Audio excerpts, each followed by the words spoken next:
Alors aujourd'hui, je vais vous parler de cette bâtisse qu'on nommait la baraque, encore comme ça en 1714.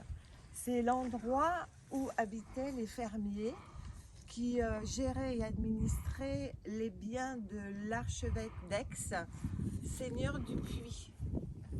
Le fermier d'archevêque, c'est celui qui gère ses biens, hein, qui perçoit les impôts. Le temps a passé et aujourd'hui nous l'appelons la boulangerie.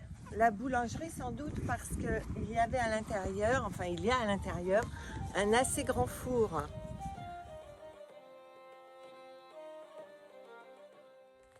Cette bâtisse a sans doute été construite en même temps que le village qui a été construit en bas de la forteresse. On peut voir les différentes pierres qu'il y a là, tout en bas, à fleur de pelouse. Ce sont des pierres qui datent de la période médiévale.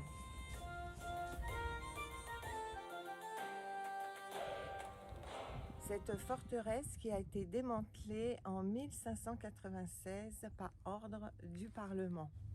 On peut voir sur ces murs la récupération des pierres du parement autour des fenêtres et autour des portes. Et toutes les grosses pierres à bossage, comme celle-là, comme celle qu'on a vue là-bas derrière, c'est une récupération du château lorsqu'il était démoli. Et aussi celle-là.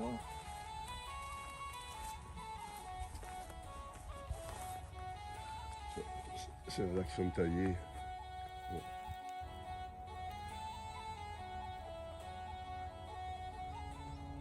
Ah, c'est une pierre qui a été récupérée pour construire la bergerie. Oui, oui. Sans doute. Je ne comprends pas si on parle de forteresse et de château. Le château était à l'intérieur de la forteresse ou la forteresse... Le château, c'est le château lui-même. À et l'intérieur de la forteresse. C'est l'ensemble. Donc cette maison, c'est plutôt de la récupération des pierres du château. Le château, plutôt. Ouais. La forteresse, c'est tout ça. Et le château, c'est ça, là, tout petit. À gauche, là.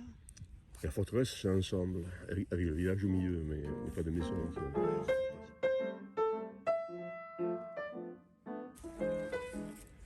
C'est la contrescarpe de ce rempart qui entourait la ville, de l'enceinte qui entourait toute la ville. Donc la contre-escarpe, c'est un premier rempart. Voilà. Après, il y a le chemin Voilà.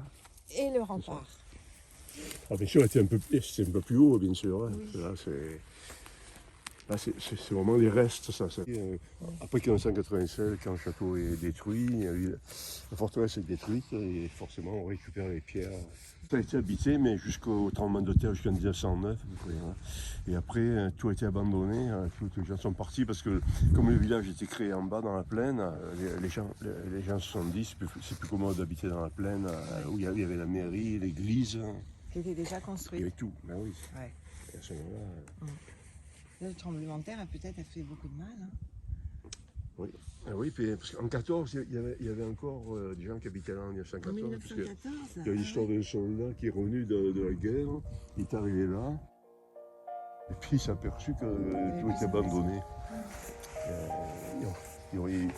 Il a été déçu parce que quand il a retrouvé sa maison, oui. Puis il est tout abandonné déjà.